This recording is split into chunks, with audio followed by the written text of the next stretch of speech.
مثل أحمد في الكونين نهواه من مثل أحمد في الكونين نهواه بدر جميع الورى في حسنه تاهو بدر جميع الورى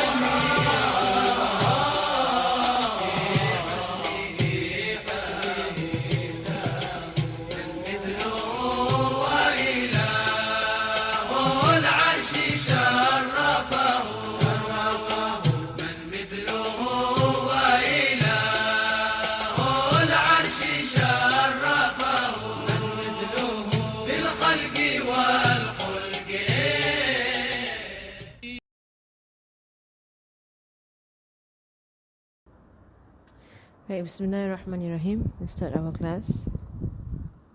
Bismillahirrahmanirrahim. Alhamdulillahi Rabbil Alamin. Allahumma salli wa sallim ala Sayyidina Muhammadin wa ala alihi wa sahbihi fi kulli lahzatin abada ala ni'amillahi wa afdalihi. Jazakallahu khair. Allahumma atina min ladunka rahmah wa alimna min ladunka ilma.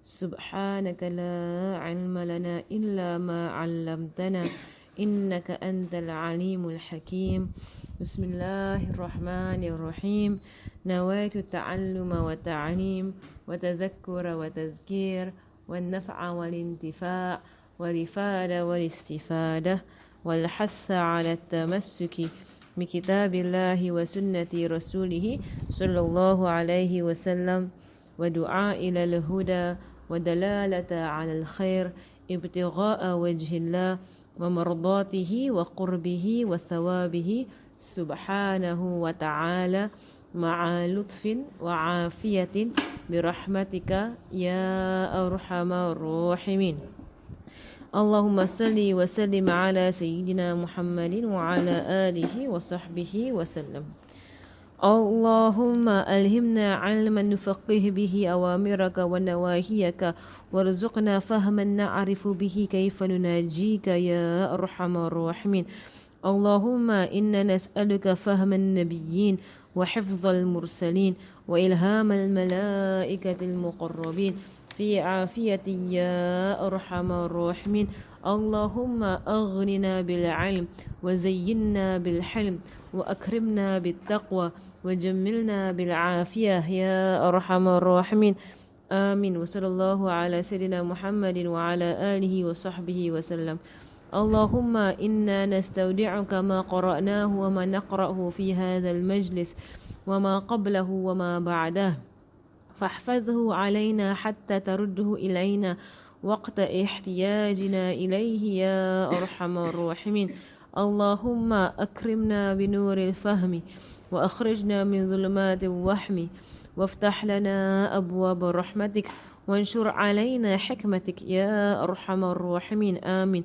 وصلى الله على سيدنا محمد وعلى آله وصحبه وسلم اللهم يا من مقاليد الأمور كلها بيده وإليه يرجع الأمور كلها يا فتاح يا عالم يا فتاح يا عالم يا فتاح يا عالم افتح علينا فتحا قريبا صلى الله على سيدنا محمد وعلى آله وصحبه وسلم بسم الله الرحمن الرحيم رب اشرح لي صدري ويسر لي أمري واحلل عقدة من لساني يفقه قولي وسدد لساني واهدي قلبي وافعل كذلك بأحبابي أبدا وارزقنا كمال فتوح العارفين والفقه في الدين مع كمال الإخلاص والصدق واليقين والعافية وغنى والنصر والحفظ والنفع والانتفاع وخيرات الدارين وعلوم الأولين والآخرين آمين وصلى الله على سيدنا محمد وعلى آله وصحبه وسلم والحمد لله رب العالمين الفاتحة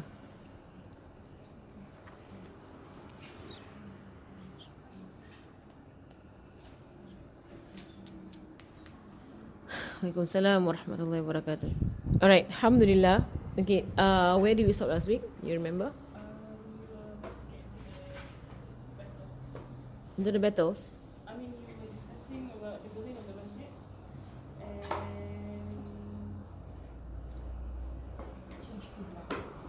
the change of the Qibla. Can move the fan.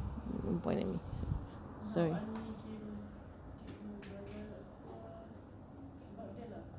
I did not discuss the dynamics of the community of Medina, right? No, yes, a bit. But I did not. Battle is not yet. Not yet. What else do you want to say? Yeah, so where did I stop? For me, I took down that you stopped you were discussing about the masjid, the change of Qibla, and that Ali came and he talked about Ukhuwah Qibla. Alright. Okay. So okay, continue our discussion. Right, so we're gonna speak about the community of Medina now, the dynamics of the community in Medina. Right, so now we see that Medina is very different from Mecca.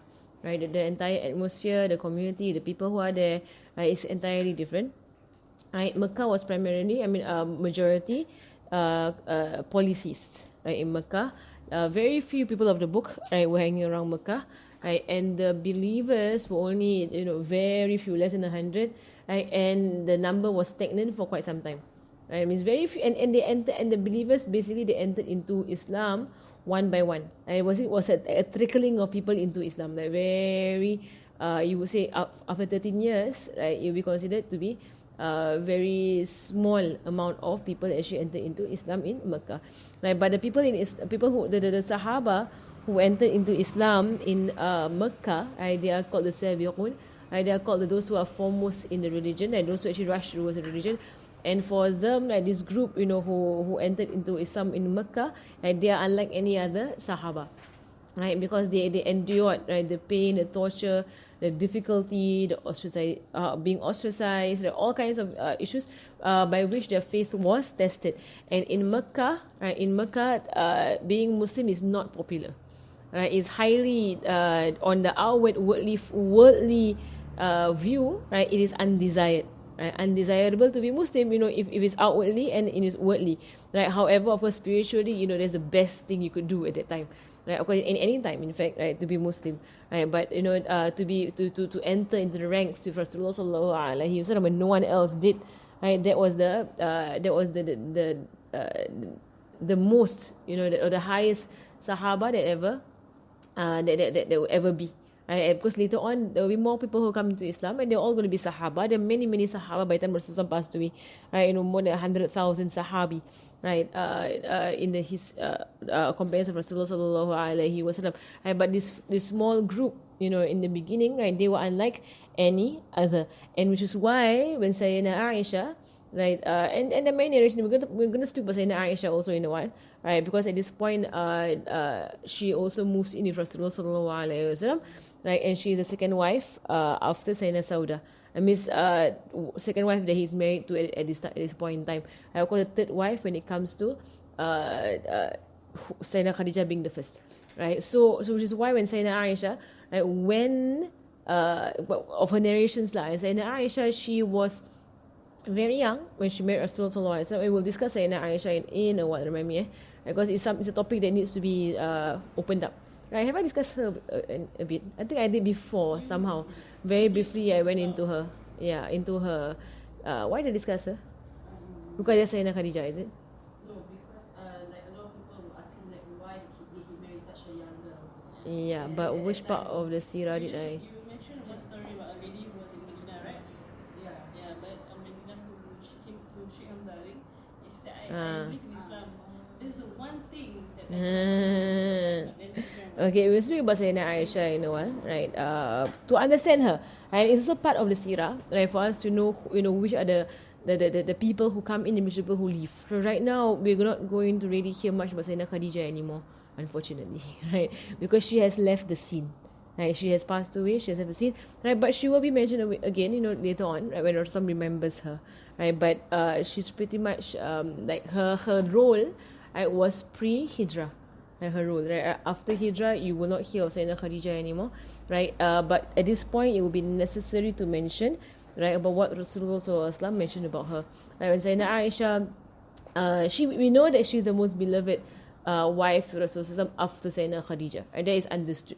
Right, and of course it's understood that all these people come after Sayyidina Fatimah. Right, so when they say who's the best Sahabi, and they say Sayyidina Abu Bakr, right, it's understood that this is not counting Sayyidina Fatimah Zahra. You cannot compare. You cannot compare Sayyidina Fatimah Zahra. So it's understood, right, that she is better than Sayyidina Abu Bakr, Sayyidina Umar, Sayyidina Uthman, Sayyidina Ali. She is, because the very blood of Rasulullah flows through her veins. She's exactly like her father in the way she carries herself, in the way she speaks, everything about her. There's like a female version of her father, right? And he's not a prophet. Of course not, right? So when the scholars do say that, when they say Sayyidina Abu Bakr is the best of the Sahaba and it's understood that he is the best, right? What they mean is that, outside of the family, right, of Rasulullah sallallahu alaihi wasallam, right? So and Sayyidina Aisha, when we say she's the most beloved wife of Rasulullah sallallahu alaihi wasallam, is understood after Khadijah, because no one after Sayyidina Khadijah, because no one can compare to Sayyidina Khadijah ever, right? She's not, she's a different league by herself, right? She's not even. You can't even come close lah. You can't even come close to what she was, who she was, and the kind of person that she was. Radiallahu anha wa radaha. Right. So Sayyidina Aisha, right, she is known by the wives. They later on Rasulullah altogether he had 11 wives, right? But at any one time, the maximum he actually had was 9. Right, he never had more than 9 at any one time, right? But with Sayyidina Khadijah, he was monogamous with her, right? For 10 years, right? Because the boycott, right? At the point the boycott ended, or the 10th year, not 10 years, sorry, 10 plus 15. Okay, 25 years, right? Because 15 years before prophethood, right? And 10 years into prophethood, right? So, and he spent 13 years in Mecca altogether. So he had 3 years in Mecca, right? Whereby she had passed away and he was married to Sayyidina Sauda.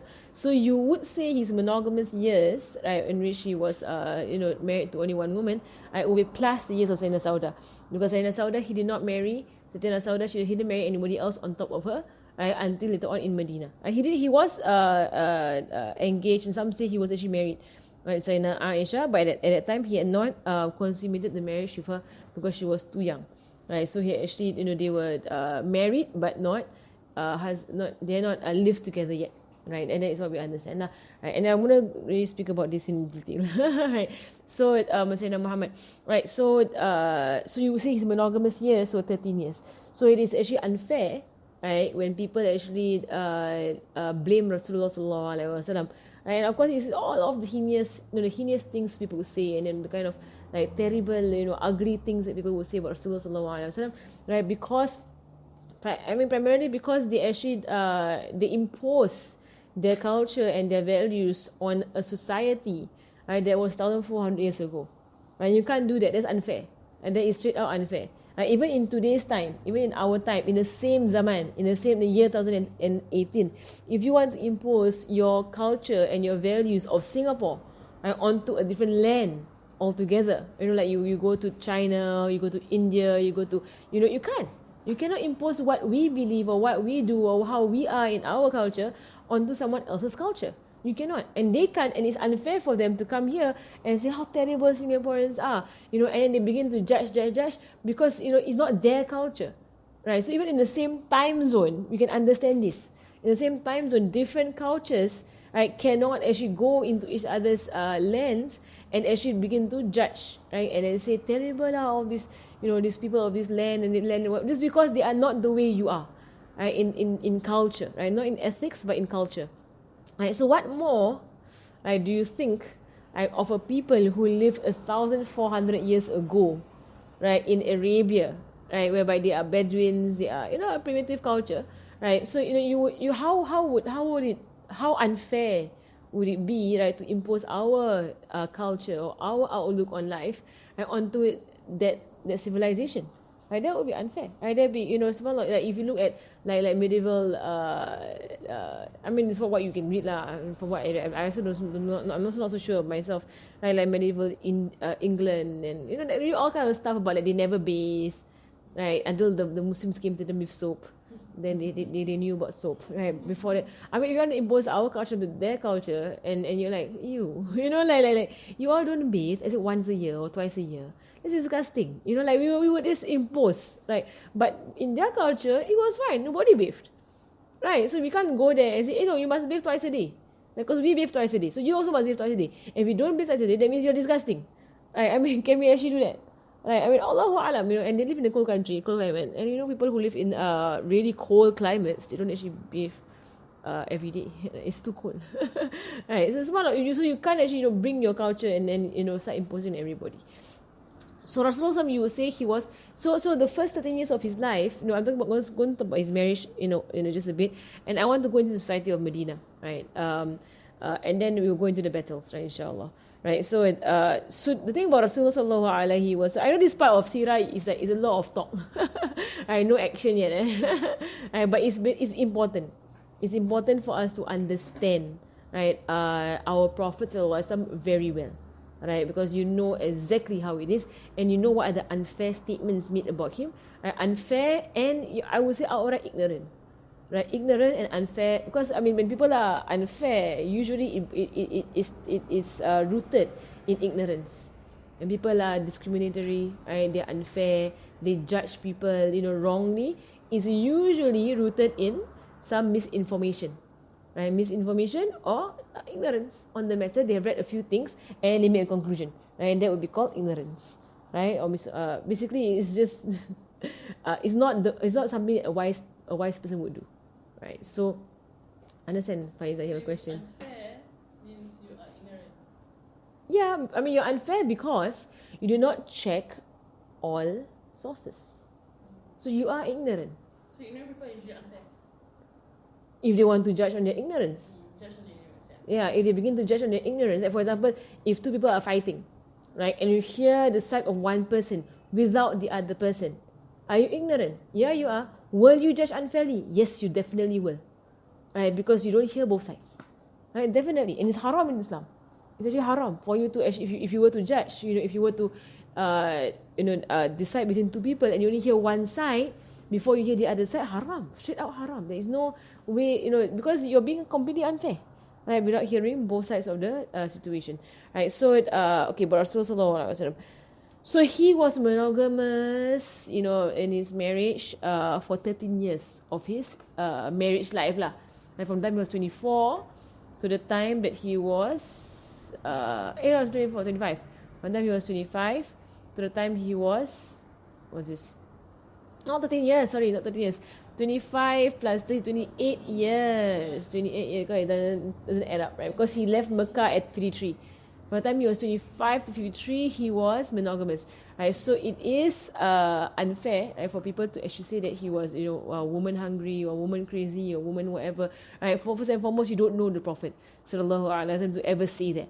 Right? If you know Rasulullah well, that you would never make such claims about Rasulullah sallallahu alaihi wasallam, right? Because if there's any human being who has complete control over his lower desires, it is Rasulullah sallallahu alaihi wasallam, right? Complete control, right? Over sleep, over eat, and of course over women, definitely over the dunya. Like he was personified to be somebody who denounced the world. Like he had nothing. And so why would somebody who denounced the world run after women? Does that make sense?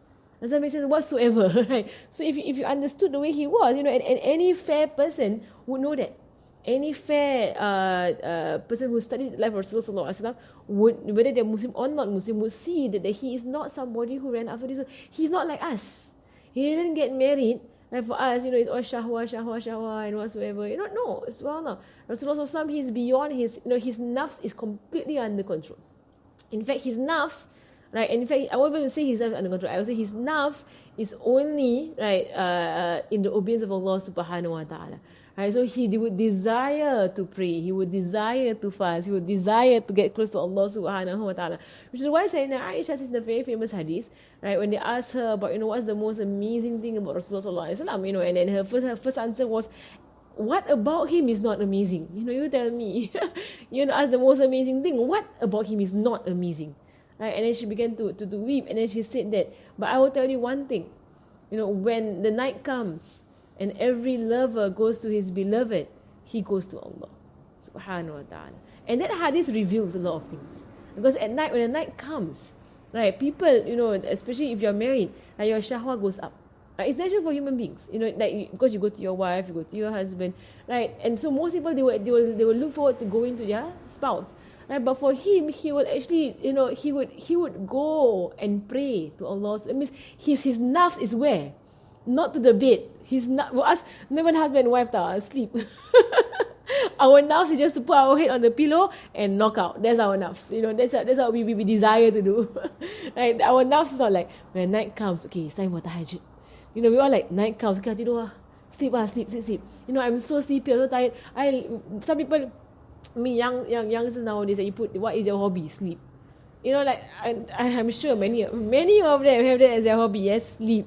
What's your hobby? Sleep. Or play my phone. That's basically what they do now. Sleep or play my phone. It's pathetic as human beings. We were not created for that.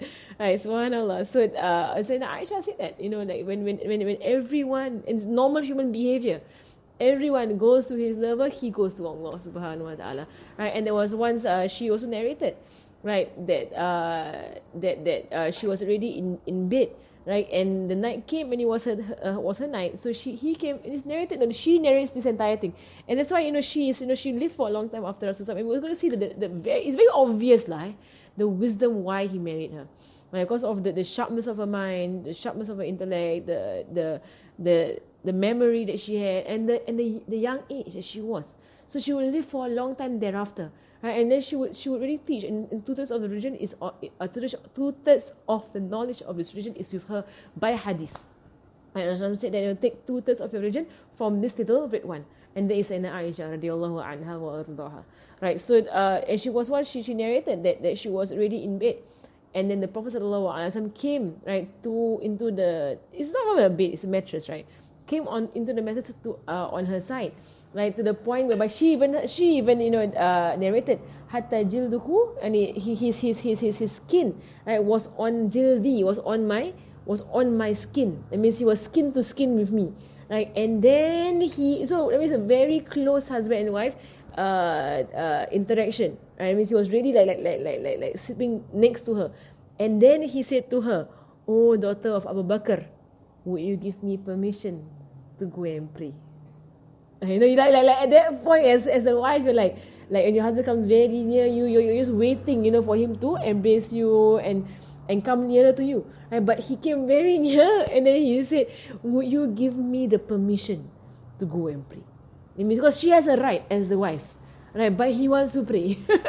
He doesn't, his nafs is where? His nafs is where? Is with the prayer. Right? He asked, "Will you give me permission?" And she said, into herself, that there is nothing, there is nothing more beloved to me right now than you staying where you are.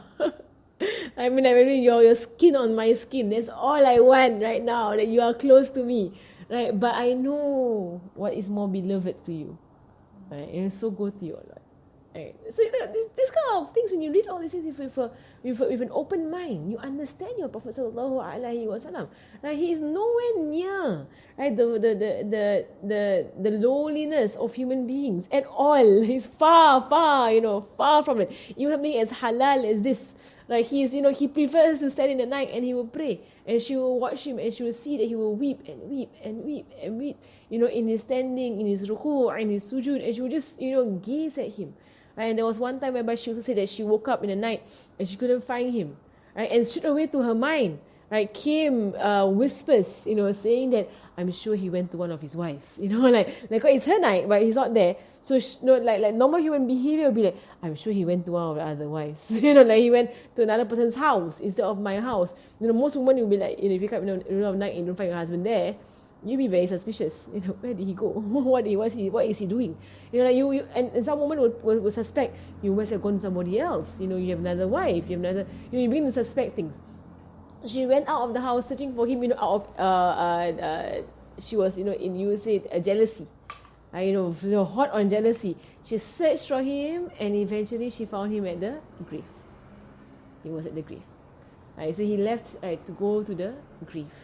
To visit the inhabitants of the grave and to remember about death. And then she saw that he was there. Then she quickly sneaked back into her house. The hadith is longer than that, but right now it's not coming to my head what happened. He said something to her. He said, no, he followed her. He knew she was there. He's a prophet lah. Like, you want to hide from a prophet? Yeah, I know Aisha before. Yeah, her breathing was shallow. Yeah, so there was, I can't remember. He said something to her, but right now it's not coming to me. Right, but he said something to her. Right, when I'll remind me, I'll go and check the hadith. I don't want to misquote it. right? So, sorry, one moment. Okay, so if anyone were to be fair and go through the hadith and read the hadith, and there's a book that I have that actually, At-Tayyibat Li-Tayyibin, right? The pure for the pure. And it's from a verse in the Quran where Allah subhanahu wa ta'ala says, those who are pure are for those who are pure, right? And that book is on the lives of all the wives of Rasulullah sallallahu alaihi wasallam, all of them, right, in that book. Maybe I'll take them one by one. As he marries them, I'll speak about them, right? So, Sayyidina Aisha, I'll speak about her a bit more, right, in the next class, because I didn't prepare, right, from that book. Okay, but from what I prepared for this class, right? So for Sayyidina Aisha, so he was monogamous for 13 years. Right? Then when he entered into Medina, he began to marry. And as we go through the life in Medina, we will see the reason as to each of his marriages. You will see. Sometimes there is a hukum to be established. Sometimes there is allegiance, right, to be established between tribes. Right? Sometimes it is, to free, an entire tribe. Right? So there is a lot of, you would say political reasons. Right? But there are also, other reasons as to his other marriages, right? Okay. That's about Rasulullah sallallahu alaihi wasallam. Alright, so now he's in should I speak about Sayyidina Aisha today or next week? Next week, I think Sayyidina Aisha, I leave it to next week. Okay, so that I can prepare better for Sayyidina Aisha, right? And I will speak about the issue of her. Alright, so now in Medina you have 3 groups of people. Right, 3 main groups. Medina is very different from Makkah. Because in Medina now, majority are Muslim. Right, so with this majority Muslim, you are bound to have people who enter the religion because it is popular. Right, so when something becomes popular, right,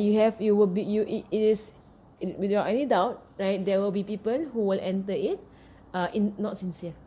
They're not sincere about their belief here. Right, in Makkah, entering it was in the dunya sense not at all favorable.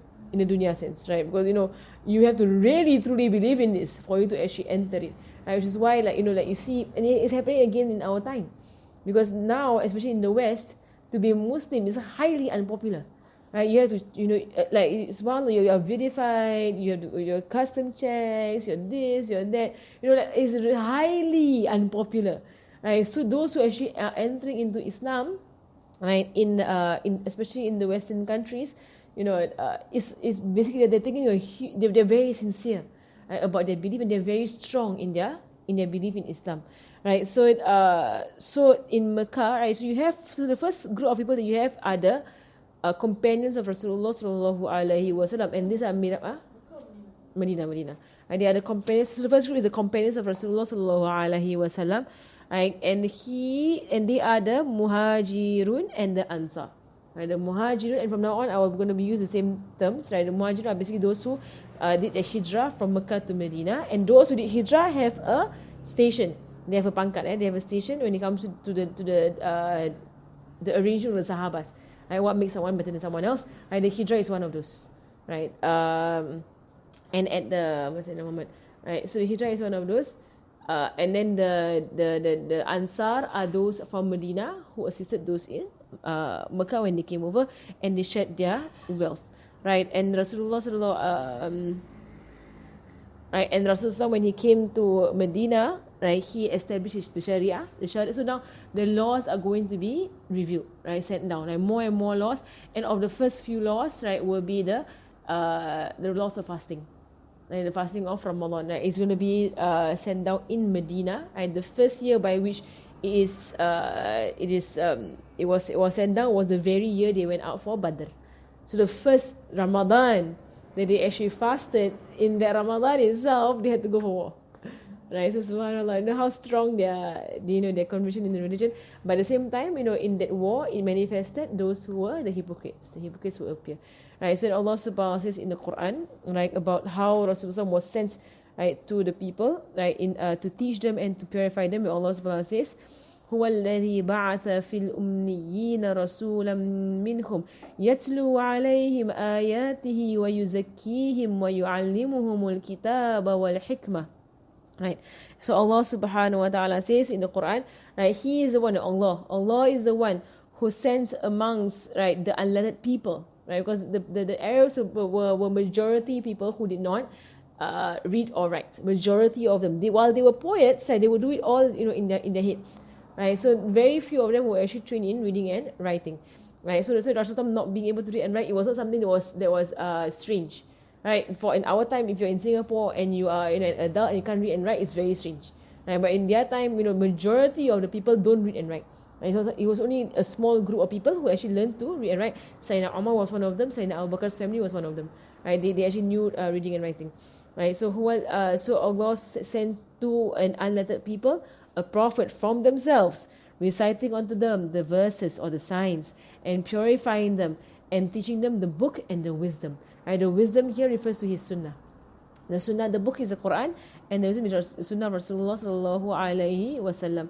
Right? And Allah subhanahu wa ta'ala says in the Quran, وَإِذَا تُلِيَتْ عَلَيْهِمْ آيَاتُهُ زَادَتْهُمْ إِيمَانًا. Right? And these are the true believers when the verse of Allah subhanahu wa ta'ala are recited unto them, right? They increase in their iman. Right? In Allah subhanahu wa ta'ala, and they are the true Muslims. Right? So this is one group, right? And they have the highest purpose, in following Rasulullah sallallahu alaihi wasallam. Right, and in their allegiance to Rasulullah sallallahu alaihi wasallam. Okay, so the Ansar and the Muhajirun, right? All right. What happened before the Muhajirun came to Medina? As we mentioned before, there was a war, right? There was a major war between the Ansar, the Aus, and the Khazraj, right? The two main tribes of Medina. There's a major war. In that war, the elders were killed. Okay. After that war, the people of the Khazraj and the Aus, the two tribes of Medina, they actually came together, and they actually, before some came, they had agreed on taking Abdullah bin Ubay as their leader, right? Abdullah bin Ubay is a name that you will hear very often now, right? Because Abdullah bin Ubay, he is a well-known hypocrite. Right? If you want to talk about the Munafiq of Medina, his name will surface, right? Abdullah bin Ubay. Right, Abdullah bin Ubay. Right, so they actually came and actually they were quite set on or agreeable on using him as their leader between the Aus and the Khazraj. That means both tribes, he's from the Khazraj, but both tribes actually came into an agreement to have him as their leader. So now things have changed, and the people of Medina have found Rasulullah sallallahu alaihi wasallam and invited him to their town. And of course, if they have invited him to the town and they're all majority Muslim, right, then definitely the Prophet ﷺ will be their leader, right? Because you obey Rasulullah ﷺ, no one can be above the Prophet. The Prophet is, the leader in religious affairs, in societal affairs, in military affairs, in economy affairs also. And he was the governor of Medina. So when he came, right, and everyone celebrated him, right, and they're all Muslim now, they're all sincerely Muslim. Abdullah bin Ubay, right now, he harbored resentment in his heart about Rasulullah sallallahu alaihi wasallam. But of course, it's not popular to be disbeliever, right? And he doesn't want to lose his popularity, because people all like him. They liked him because they were keen to make him their leader before they actually found Rasulullah sallallahu alaihi wasallam. And then they changed their mind, and then Rasulullah is the leader, and it's supposed to be that Abdullah bin Ubay was a Muslim, right? So of course, it only made sense to him to become Muslim. Right, so he is of the Munafiqun, right? And there are also those in Medina, right, who are of the same story as Abdullah bin Ubay, right? So they saw that being Muslim would preserve for them their popularity amongst the people, or at least not have people reject them, right? And there's a story of a man, right? He's not of the Munafiq, but he's of the people of Medina who stayed on his kufr, right, on his shirk. It's a very funny story. So basically, he has his idol, that he adores. He adores his idol from Medina. And every day he will clean his idol, and he will beautify his idol, and sense his idol, and he will pray to his idol. Right? So the kids in Medina, they know what he does. And they're like, why is he still on his idols? Islam has come to us, all Muslim. Islam has come to us, and we're going to teach him, the reality of his. We're going to teach him the reality of his idols, like how nonsensical this is. So the kids, they plotted and they went into the house of this man when he was not home, right? And they took his idol and they threw it in the rubbish, right? Where all the junk is, they threw the idol there. right? And then the man came home and he couldn't find his idol. He got very angry. Then he found out that it was at the rubbish area. He went there. He was very angry with the people. Then he brought it back. He cleaned it up. He perfumed it again, and then he put it up where he usually puts his idol. The second day, the kids came back and they did the same thing. They took the idol and threw it into the rubbish, right? To show the man, what kind of idol is this? Like Nabi Ibrahim story, same thing. Why are you worshiping this thing? It can't even defend itself. Right, and then the man came back again. He was angry. It's happened in Medina. He was angry and he took his idol again. He put it back, cleaned it up, and push everything. The third time, the kids took the idol and threw it, all the way, into the rubbish bin, right? And it was like covered with all kinds of, disgusting things and whatsoever. And then the man went, and then at that point, Allah gave him hidayah. Right? And then he thought to himself, and he said, what kind of God are you? To the idol, what kind of God are you? You can't even protect yourself, right? How can you even protect me? So Allah gave hidayah to this man, right? And then he actually embraced Islam. So he was one of those who actually persisted on kufr, right? But thereafter, Allah subhanahu wa ta'ala opened up his heart to Islam. Right? So there were those, right, in Medina. In fact, they were a large group. We know they're quite large, right? Because in the battle of Uhud, Munafiq, in the battle of Uhud, right?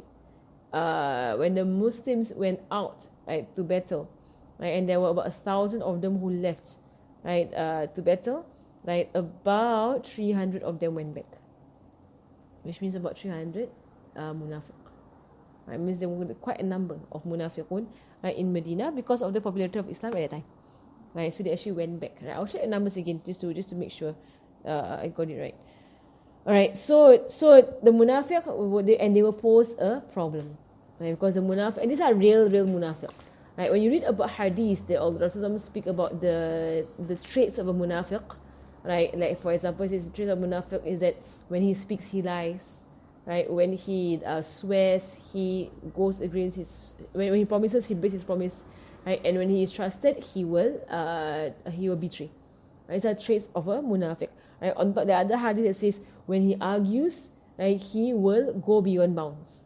That means some people just argue normally. Some people begin to insult your parents, insult your family, and insult, they go beyond the bounds of argument. Right? So these are all signs of Munafiq. When these hadiths come, these hadiths, they are referring to people who have traits of Munafiq. And they have traits of the Munafiq, but they are not like the hardcore Munafiq. Right? The hardcore Munafiq are people who know they are not believers. That means that their shahada is just a facade. Right? Just fake. They are fake Muslims. Right? So that when no one is looking, you're not praying, right? And they don't believe that Allah, that the Prophet is really a prophet. They don't really care, right, about this. Basically, they are just outwardly Muslim, right, to gain favors, right? But they're not real believers, and they have no belief in their heart. These are the real Munafiq. Right? So if you have may Allah protect us. But if anyone has a trait of the Munafiq, right, I mean they're not the real Munafiq, right? But they are, there is a shortcoming in their faith. Right? Their faith is not complete. Right? There's a weakness in the faith. That's what it means, right? So subhanallah, like for example, of the signs of the Munafiq are those who delay their prayers. And if our time we're gonna use that that condition, those who delay their prayers, subhanallah, may Allah forgive us. May Allah forgive us, right? For us, it is more of weakness. It's a weakness on our part. It's a weakness on us as an ummah, right? For us, it's not even delay. For us, it's the leaving of the prayers itself. Right? But we know in our time that while many Muslims do leave the prayer, right, but if you ask them about their iman, right, they are believers. Right? They do believe in the next soul. They do believe in Allah subhanahu wa ta'ala. They do believe in a lot of things. Right? They do believe that Rasulullah is a prophet. They do believe it. And most Muslims, but they're not on obedience. Right? So you won't say that they are hardcore Munafiq. And you won't say that they're Munafiq. You would just say that they are basically weak. They are weak in their faith. But they're not hypocrites. They are weak in their faith. So you wouldn't call them a Munafiq. Right? Because Munafiq is a very serious term. Right? And the Munafiq, Allah says in the Quran, they are in the lowest parts of the hellfire. Right? The lowest parts of the hellfire is the place for the Munafiq. Right? So that would be those who are really kafir, right? And they are putting on the front of a believer. Right? That means they are liars.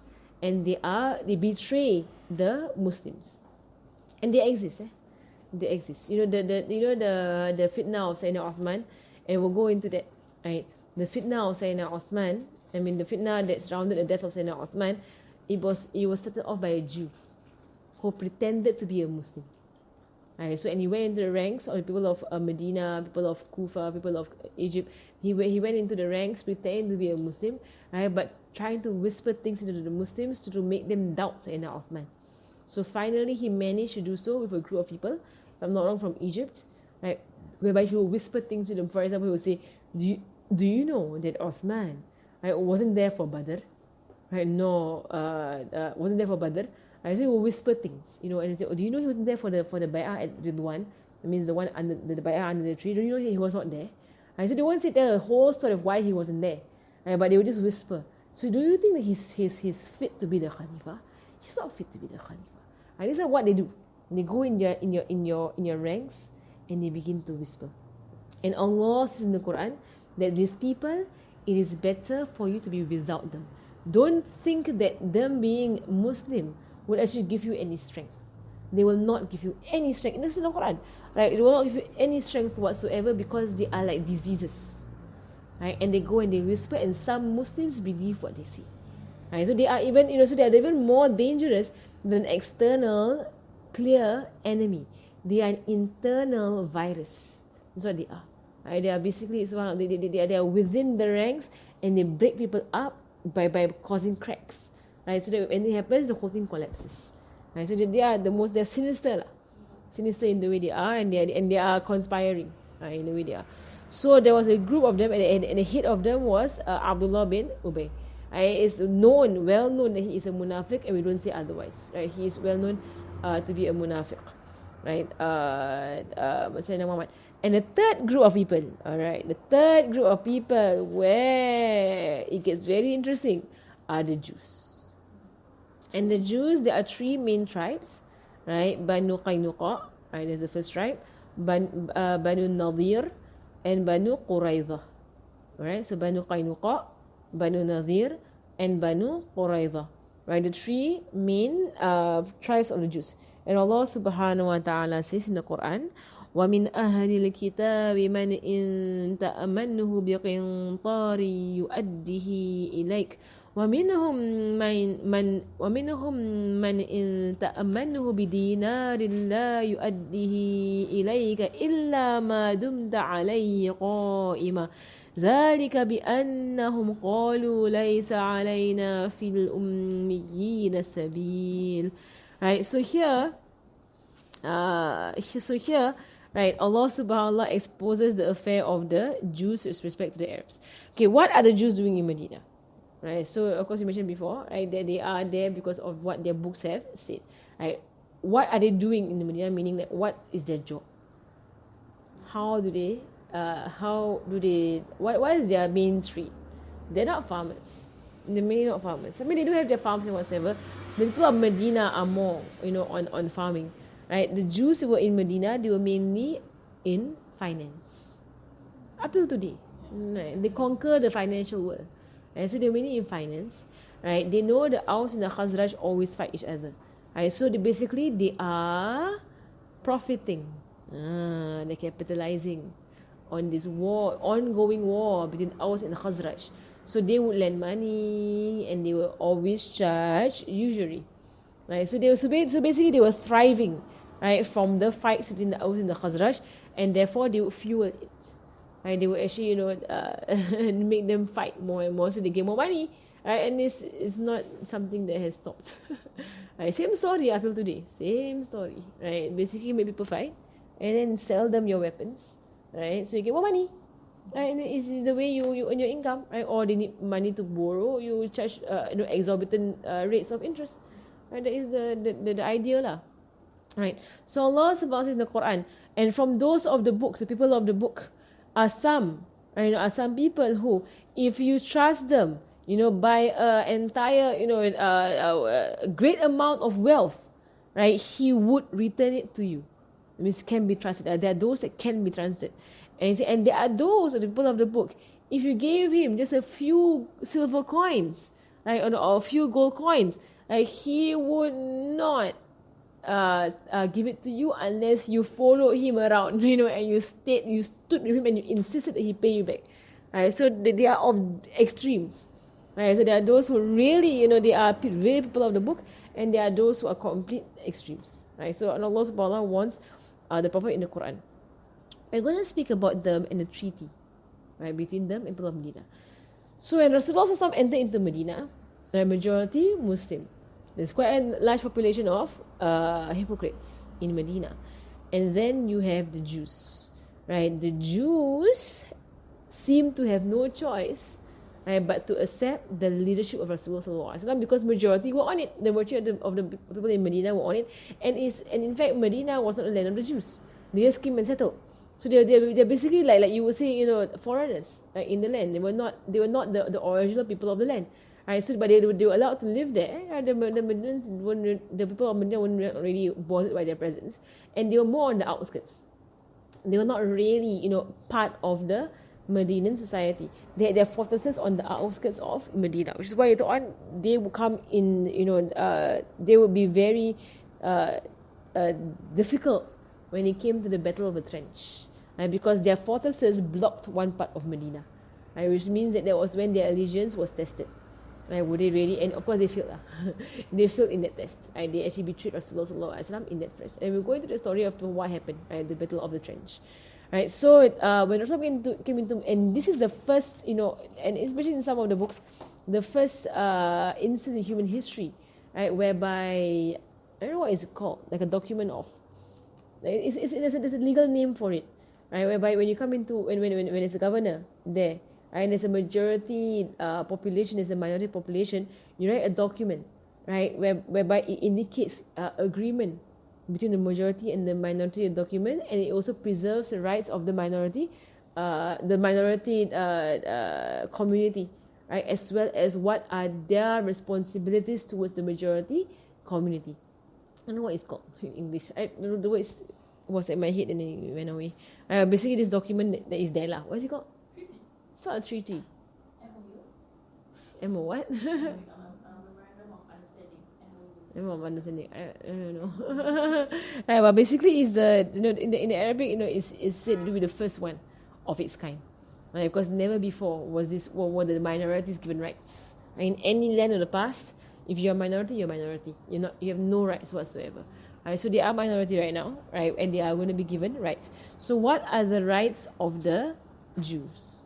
Right, so the rights of the Jews, right, let me see.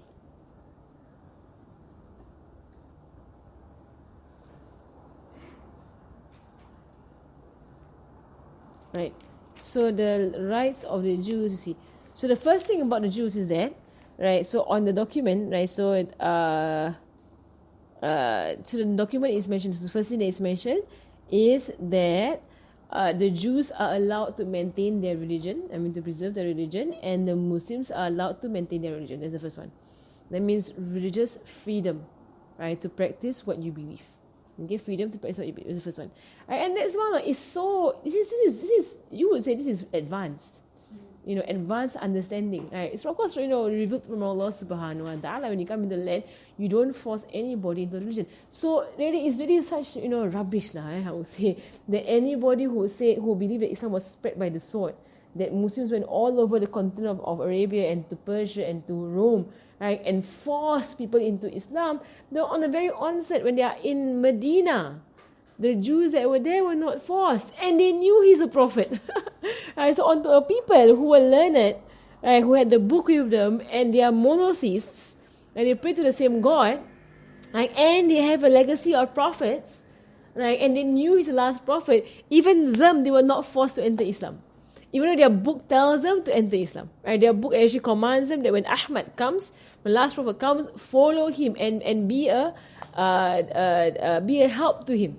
So they are even given the commandment in their book to follow it. Right, but what do? They turn away. And even then, are they forced to enter into Islam? No. Right, so what more later on? Right, when the Muslims conquered lands, would they? Muslims were never forced into Islam, ever. Right, in fact, the text that was that was imposed onto the non-Muslims in other land, when the Muslims conquered lands, it was in fact cheaper than zakat. Right, so it was actually, cheaper to be non-Muslim than it is to be Muslim. Right, subhanAllah, because Muslim has zakat that is on them. The non-Muslims have, they have to just pay, like, sometimes it was 1 coin for the whole year as tax. Right, and tax is there because of the service of the government. Right, the government, provides educational services or provides military services. All of these things all come from where? Taxes. Right, taxes actually pay for all these things. So the first thing is that they were not forced to enter Islam. Right, they were allowed to preserve their religion, and the Muslims were allowed to preserve their religion. Second thing, the Jews had to pay tax. Right, so no zakat on them, but tax. Right, so they were taxed, and it was a very minimal amount, very, very minimal amount, and they were taxed mainly because the Muslims were they might have to fight jihad. Right, the development of society, development of place, of land. So basically money needs to be spent, right, in the development of a civilization, right. So they were to be taxed, right. And then the third thing in the covenant, like covenant is the word.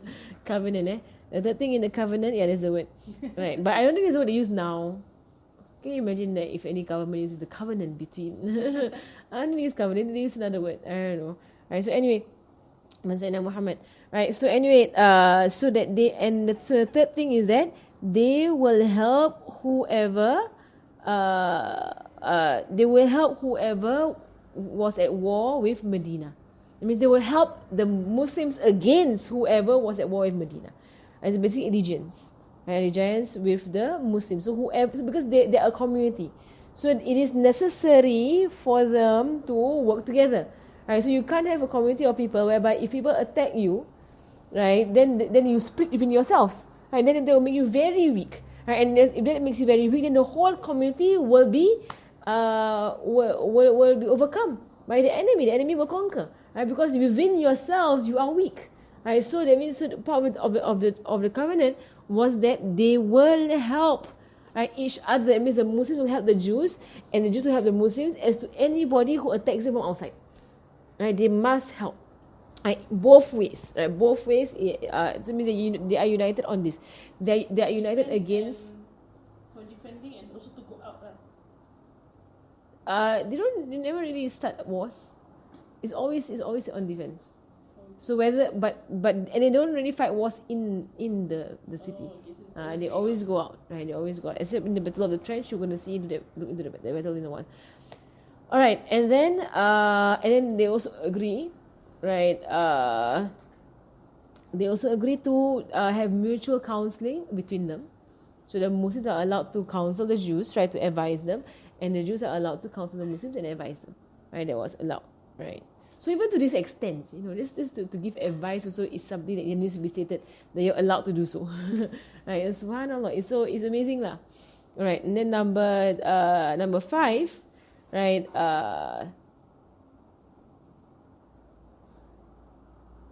Right, number five is for them is that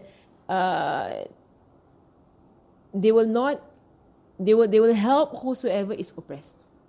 Right, means they agree on helping whosoever is oppressed. Right, that is of that.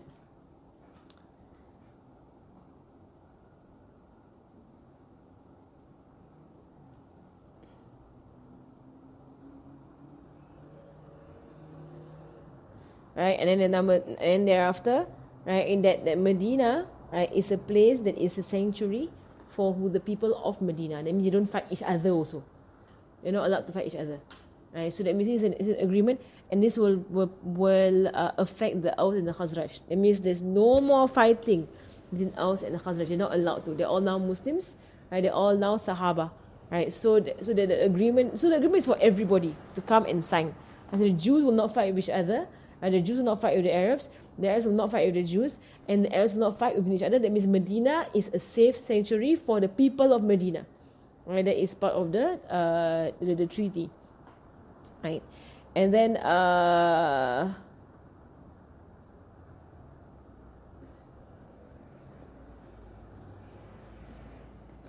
if there is a situation that might arise between the people of the city, of the sacred land, right, and there is and there is no way of reconciling, right, then they must bring the matter to Allah and His Prophet sallallahu alaihi wasallam to judge. So which means that that Rasulullah at this point, right, stating that he is the final judge and the governor of the land. So if anything happens between all of you, right, or any form of fighting that happens or disagreement or whatever, right, and you cannot reconcile, then the matter is to be brought to the Prophet sallallahu alaihi wasallam, regardless of your religion, regardless, and he will judge fairly. And of course, we understand that Rasulullah sallallahu alaihi wasallam, when a Muslim came to him, he will judge them according to what is in the Quran. And when a Jew came to him, he would judge them according to what is in the Torah. It means he will apply their law on them. Right? So that's how fair Rasulullah is. Right? And then it is not permissible for any of them to have any form of allegiance with the Quraysh and the people who are in allegiance to the Quraysh. That means nobody in Medina must have any form of allegiance with the Quraysh or those who have allegiance to the Quraysh. That is understood. So the Jews, if they have any ties to the Quraysh, are to cut off the ties. If the people of Ansar or Muhajiroun have any ties to the Quraysh, they are to cut off because the Muslims are at war with the Quraysh. Right? So it's not allowed for anyone to say, oh, but he is my ally, so you cannot fight him. No, it's understood. Right, that the Quraysh cannot be an ally of anybody in Medina. Right, it's not allowed. Right, of course, it's all to preserve the community, because you're in a community now, so you cannot have people who are going to break up into fractions. They have to be together on this. Right.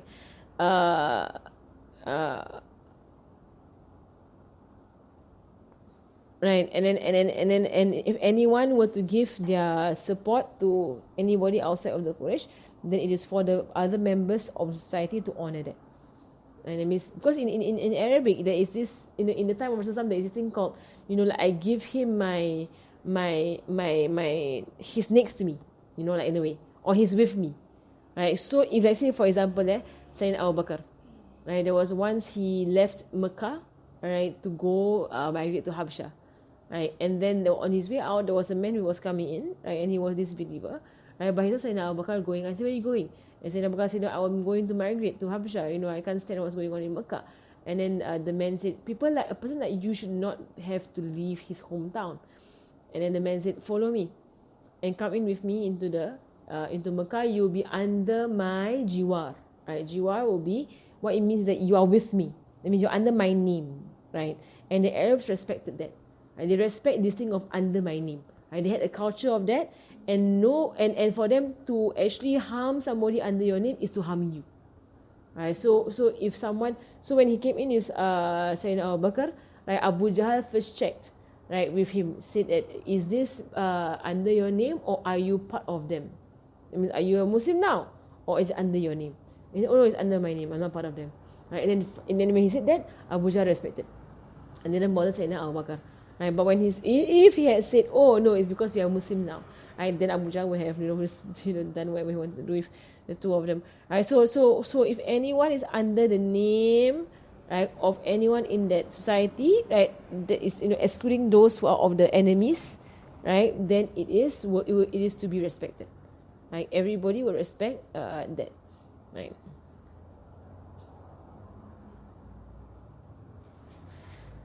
Okay. Alright, so that's the gist, of what happened, what transpired between Rasulullah and the Jews, right? And they all signed this treaty, and unfortunately, right, it will come whereby they will actually go against it, one by one they will go against it. It is the it's sad lah, that one by one they will actually go against this. Alright, let me see if I want to. You mean one by one of the Jews or one by one Of these three tribes, each of them will actually go against this treaty, and when each of them will be found out that they actually betrayed the government of Rasulullah sallallahu alaihi wasallam, then they will each be subject to some sort of penalty, right? And the penalty differed with respect to their own crime lah. And there was I'll go through in the days to come. Alright. Okay. Okay, so we are there. Okay, so now we are going to go into the Battle of Badr. Right, I mentioned before, and I'm going to go into the battle. Alright, so what is going on now? The Muslims are in Medina. Right, they are building their own community in Medina, their own society in Medina. Right, there is education now in Medina. Right, education. People coming to the mosque. Right, the Ahlus Sufa, I mentioned them briefly last time. Right, but it's all about them. They're basically the homeless of Medina. Right, there's a bench in the mosque of Rasulullah whereby the homeless would actually stay, and Rasulullah would take it upon himself to feed them every day. Right, so they were, and what they do is that they actually every day they worship Allah Subhanahu wa Taala. Right, they pray to Allah Subhanahu wa Taala, and they make dua, and they study and they learn. Right, so and they are supported by the government lah, so called. Rasulullah supports them. Right, so whenever any wealth will come into Medina, right, it will be spent on them first, right, to support their stay in Medina. And a lot of them are people who actually are from outside of Medina, who came to Medina to look for Rasulullah, became Muslim, and they stayed on in Medina. They have no house, they have no family, they have nothing. They stay in the mosque, and that's how they actually form this group of people in the mosque of Rasulullah sallallahu alaihi wasallam. All right. The people of the Muhajirun left Makkah, and they left their things behind.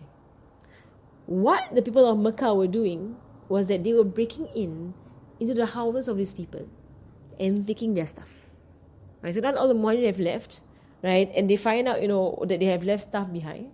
And we know the story of Sayyidina Suhaib, right, where he gave all his wealth, right, and then he went to migrate to Medina, and something to him said, what a profitable transaction you had, O Suhaib, and he said, how do you know, Ya Rasulullah? I said, I know from the one who informs me, right, from above the seven heavens, right, so, and we know of that. Right, but there were those who would leave their stuff in Medina, right, and then of course it will be looted and it will be stolen by the disbelievers. The disbelievers would then pile these things of the people of the Muhajirun onto their camels, and they will go to Syria or Yemen and sell these things.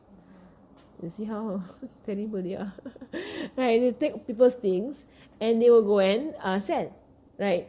So finally, and the Muslims were all in the upset lah. You're upset that these people take your stuff and they sell your stuff and they take all the money, right? So there is animosity that's going on, right? And they're at war. They are at war, right? So finally, Allah reveals a verse in while they are in Medina, right? The first verse of war, right? When Allah Subhanahu wa Taala actually commands them to fight. And in that verse, Allah subhanahu wa ta'ala says to Rasulullah sallallahu alaihi wasallam, right, and perhaps you might not like a thing that and it is good for you. And perhaps you might like a thing and it is not good for you. Right? And that verse actually speaks about war. Right? Because he didn't like to fight. Muslim didn't like to fight. Right? So, but the law has come down that you are meant to, if people are transgressing against your rights, then now is a time for you to stand up. Right? Stand up, right, and go against it. But of course, you saw that in the when it comes to between in a war situation, this is something that is warranted, right? However, in a non-war situation, right, the what is recommended is forgiveness and to overlook. Right? So right now they are in a war situation, which is why they are like that. Because sometimes I hear people say to their own children, if anybody harms you or bullies you or calls you names or whatsoever, you fight back. Right? That's not the sunnah. The sunnah is not to fight back. Right? The sunnah walk away or treat them with kindness. Treat them with kindness.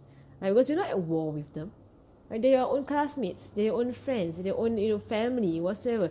You're not trying to destroy each other. Right? You're a believer, you're full of Rasulullah. Right, so violence is something that is not at all encouraged in a situation of society, of friendship. Only when when there's really war going on, then you have all these things coming up. Right? Other than that, don't have all these things coming up. Right? Forgiveness is the way of our Prophet sallallahu alaihi wasallam. To overlook, to be kind. The more someone is arrogant to you or wrong to you, the kinder you are to them. Right. So here now the verses come down. And Rasulullah, when the verse came down, he's such obedient servant of Allah subhanahu wa ta'ala that he actually got up by himself without telling the Sahaba, and he went out. Right? To actually act on the verse. So what was the verse saying? The verse was saying, right, or what was being revealed? What's being revealed is that whatever that now they have been given the permission to go out and intercept the caravans that were carrying stuff. Right? So, and it is actually any of the caravans because they're at war. Right? Because see, they are driven out of their hometowns. Right? That is unfair in itself. Right? They had their own hometowns, they had their own businesses, their own things going on. They were thrown out, right, by people who had no right to throw them out. Right? The people of Makkah, because Makkah is a sanctuary, right, a sanctuary built by Nabi Ibrahim alayhi salam, it is understood by the Arabs that anybody who wants to go to Makkah should be able to go to Makkah. Right? But these believers, they went against all of these laws. And then the Muslims were actually forced to actually migrate from Makkah. And we also understand that the Muslims migrated from Makkah to Medina, right? Not because they were persecuted, right? I mean, of course, there is this part of them being persecuted, right? But it is not the main reason, right, why they went from Makkah to Medina. Because if it was the main reason, not all of them would have gone, because some of them were not tortured nor persecuted. Right? The Habsha was a situation whereby those who were being tortured would go. Those who were suffering would leave. They have no other form of protection. But Medina was not. Medina was compulsory on every believer who is able to leave and go to Medina. And the ulama, they discuss why. Why come Medina? So that means this migration to Medina is not what you say primarily it is not caused, right, by them fleeing Mecca. It's not. It's not due to them fleeing Mecca, this migration to Medina. They are not actually fleeing. They are not fleeing. Right? So what's going on is that at this point, right, Allah has commanded the hijrah. So the hijrah is a command from Allah subhanahu wa ta'ala for them to do. Right? And they actually went to hijrah. Of course, it's an opening from Allah subhanahu wa ta'ala. It's a command by Rasulullah sallallahu alaihi wasallam. It was compulsory.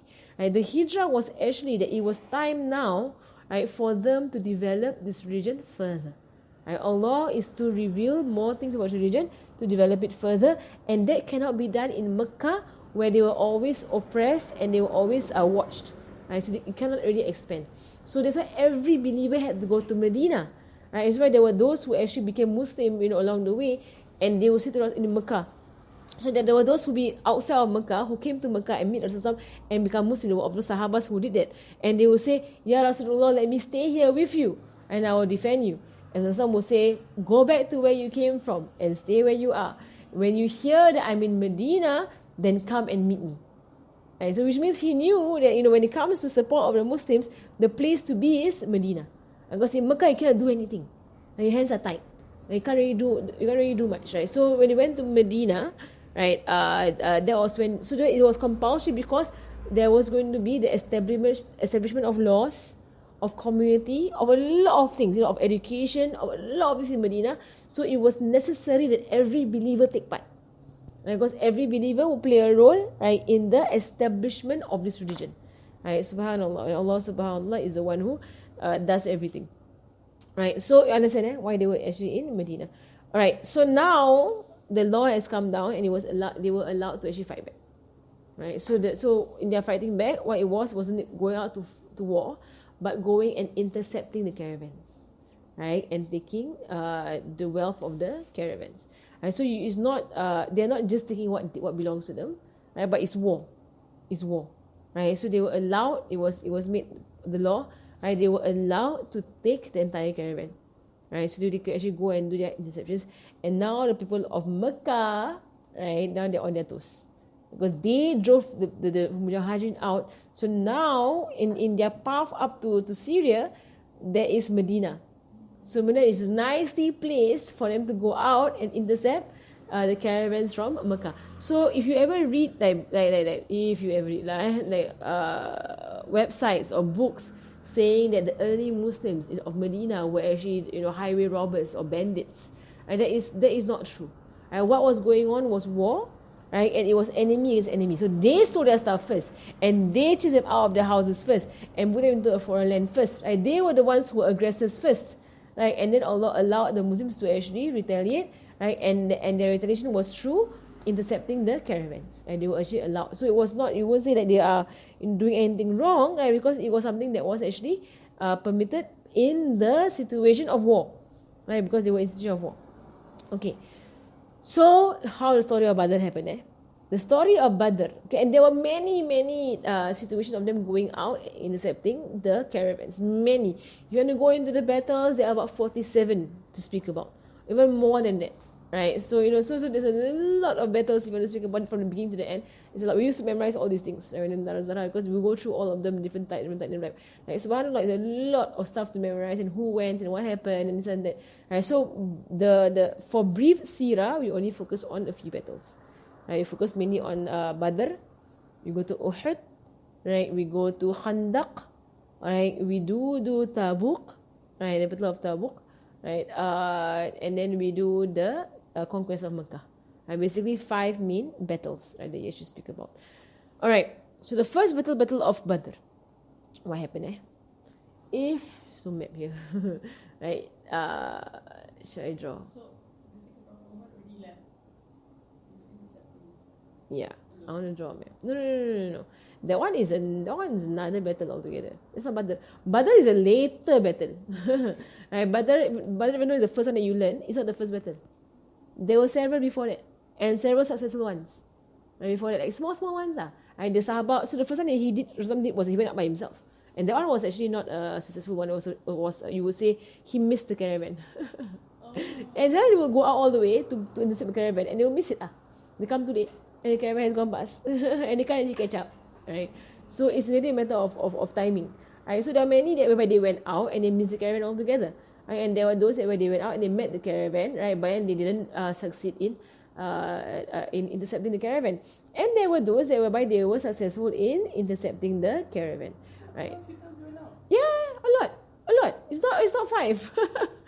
And Badr, it was something that became after the law came down, they were allowed to. So sometimes Rasul would go out with them, and sometimes he would not.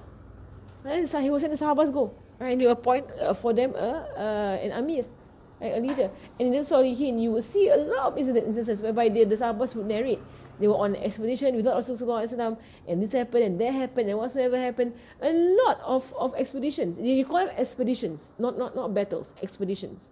They will go out. So Badr was actually one of those. Right? Badr was not a planned war. It was not a planned battle. Right? So what happened was that Abu Sufyan, at that time he was not a believer, he had a huge caravan of the people of Makkah's businesses, and he was to bring this caravan up to Syria, right, and do their trading, and then bring the wealth down, right, from Syria down to Makkah. So it was a huge major caravan with wealth and things and whatsoever. Right? So the Muslims got wind of this caravan. When the caravan was going up from Makkah to Syria, the Muslims went out to intercept the caravan. However, they were too late and they missed the caravan. Right? So now they know the caravan is going to come back. Right? So now they're going to be ready, right, to intercept the caravan. So Abu Sufyan, on his way down, right, he also anticipated. Right? And there are spies everywhere. So there are spies amongst the Muslims, there are spies amongst Abu Sufyan's caravan. So basically there are spies who work, right, back and forth, and they have horses, and they will go back and forth and send news. Right? So Abu Sufyan, now he's going down from Syria, and he's going back to Makkah with a huge caravan, of camels and wealth and all kinds of things that they actually bought from Syria. Abu Sufyan catches wind from his spy that the Muslims are prepared to intercept him. So Abu Sufyan, in his panic, he sent a messenger, right, to go quickly to the Quraysh in Makkah and say that Muhammad and his people are going to steal your stuff. Right, your caravan goods. Muhammad and his people are out to steal your stuff. So bring in reinforcement and fight him. Stop him from taking your stuff.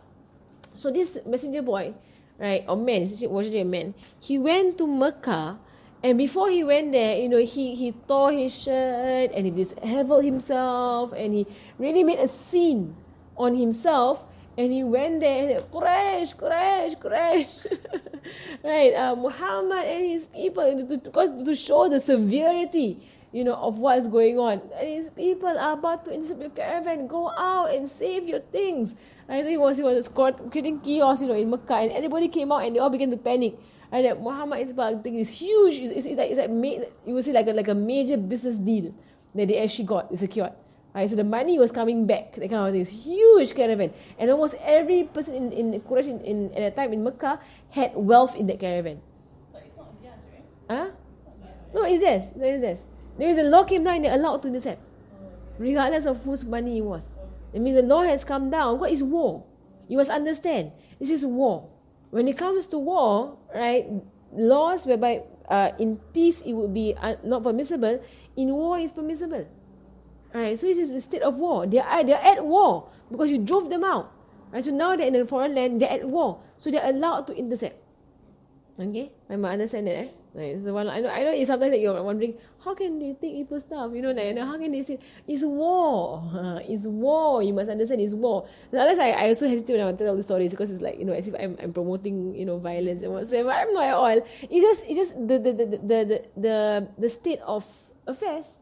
Right, that in any society, right, if you are being, if you're at war, that certain things become permissible to do, right? Because you're at war. For like in Islam, right, there is a saying, there's no lying in war. That means it's not haram to lie. You can lie all you want because you're in war. You're at war, so you can trick your enemy. Of course you do. He's your enemy. So if the enemy comes to you and says, like, when are you going out for the battle, or when you're going to intercept the people, you will tell your enemy something else. But he's the enemy, you won't tell him the truth. Right? So lying is allowed in war. It's war. Right? So if the enemy comes and says, where, and you're hiding your person, you say, where is that person, we want to kill him. You don't say there, you say something else. Because it's the matter of life and death. Right? It's a matter of war. So a lot of things, and you will see, in the battles to come, right, instances whereby they tell lies, right, to trick the enemy, right, and it's war lah. So you cannot impose our situation of peace, right, onto their situation of war, right. They are driven out, right. They are refugees, you would say, right. They have been thrown out of their situation. They are in a different town altogether. They are at war with the Meccans, right? So it's about there is things going on, right? That is different from the time of peace, and Allah has given them permission, right? That is the most important point. They have permission from God, Subhanahu wa Taala Himself. So it's not their own they came up with this. So this man went back to Medina and Makkah, and he made a scene with the Quraysh, and the Quraysh all panicked, right? And and every one of them had wealth in that caravan.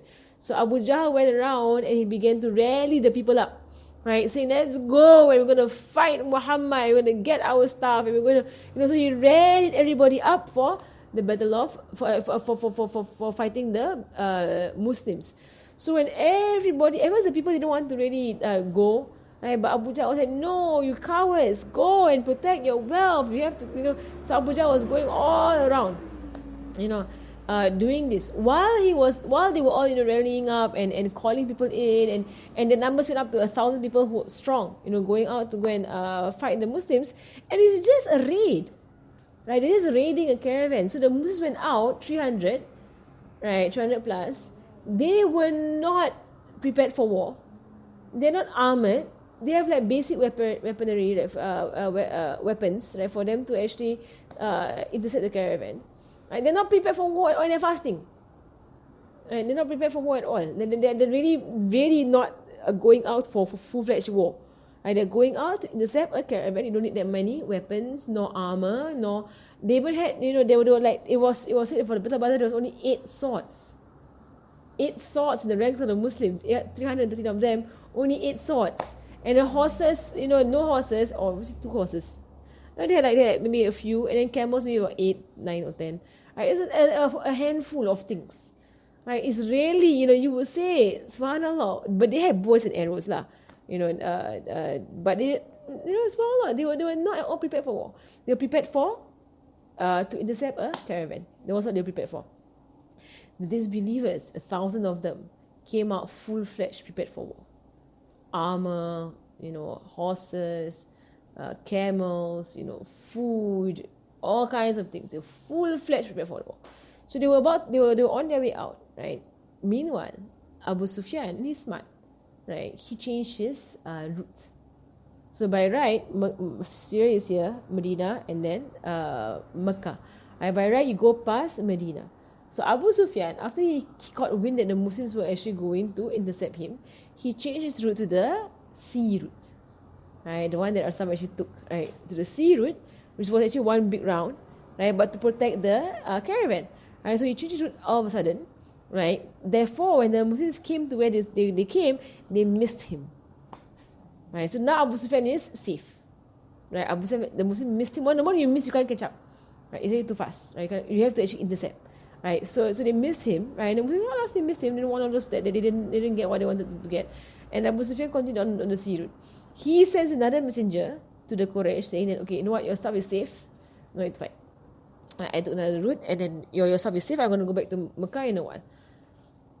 So when the messenger came to the Quraysh, right, and told them what happened, quite a number of the Quraysh did not want to go ahead with the fight. So let's go back. Khalas. It's come to us that he's safe, and our only reason why we went out was to protect our wealth. Let's go back. Right. Abu Jahl would not have any of that. Abu Jahl was like, why are you all going back? This is a chance. It's an opportunity for us to wipe out the Muslims once and for all. This is war they are facing, and we are fully equipped, 1,000 strong. I'm sure we can wipe them out and kill off Muhammad, and we are done with the matter. Right? That means Abu Jahl, he's no longer interested in the wealth. Right? He just wants to wipe out Islam. Right? So, and there were those who were like, no, they are our relatives, they are our people, because they are from the Quraysh. The Muhajiroun are from the Quraysh. They are from Makkah. So we don't fight our own people. It's against our culture. It's not. So there were those who were actually not keen on it. But Abu Jahl was being very persistent, and he would call them. So Abu Jahl knows how to hit the buttons of the Quraysh Arabs. So he would say, you coward, be like the woman. Go and stay behind. And so he began to say things, to the people, and so they will respond by saying, no, of course we'll go, in that way, right? So they eventually went out, right, seeking the Muslims, right? Inshallah, we'll pause there, right? Next. No, you can't do that. Why? Allah, 9:30. I know, halfway through my Battle of Badr. So I tell you, battles are very interesting. What happened? I'm not in the battle yet, because it's so small, it's so interesting, right? When you go into the lessons in battles, right, of Islam. Right? So of course, at this day whereby there's no more of these things, right? Our main battles are those, of the pen, of knowledge, right? To correct wrong understandings. Right, because Rasul did say that at the end of time, what he is more fearful of than the Dajjal himself is the scholar who is eloquent, right? But preaches what is wrong, right? The eloquent scholar who preaches what is wrong. That is more, he's more fearful of that, So and that towards the end of time, right? Especially in our time now, right? Jihad is by the pen, not by the sword. Right, jihad is by the pen, by spreading what is true, and by speaking against what is wrong. Right, so and may Allah give us the strength to do so. Right, so understand that when it comes to our time, the jihad is by the pen.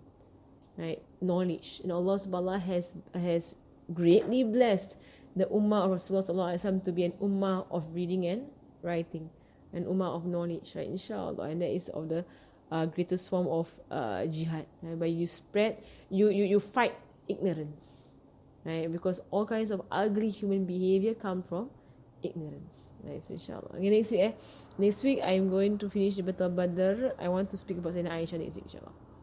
I'll prepare the appropriate material. National Day next week. Now you all want to watch parade? Is that night is on National Day?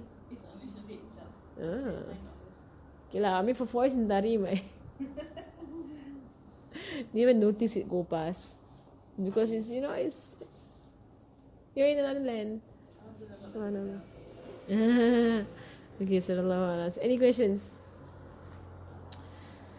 اللهم صل على سيدنا محمد الفاتح لما أغلق خاتم السبق ناصر الحق بالحق الهادي إلى المستقيم وعلى آله وصحبه وسلم. اللهم صل على سيدنا محمد الفاتح لما أغلق خاتم السبق ناصر الحق بالحق والهادي إلى المستقيم وعلى آله وصحبه. اللهم صل على سيدنا محمد الفاتح لما أغلق خاتم السبق ناصر الحق بالحق والهادي إلى المستقيم وعلى آله وصحبه على قدر مقداره العظيم. صلى الله على سيدنا محمد وسلم. الفاتحة. أن الله يرزقكم علم النافع وعمل خالص مقبول حسن التعليم ودلالة على الهدى ويسر به قلب النبي صلى الله عليه وسلم بالأرواح معالمين ومشايخنا وذوي الحقوق علينا وإلا حضر النبي صلى الله عليه وسلم. الفاتحة.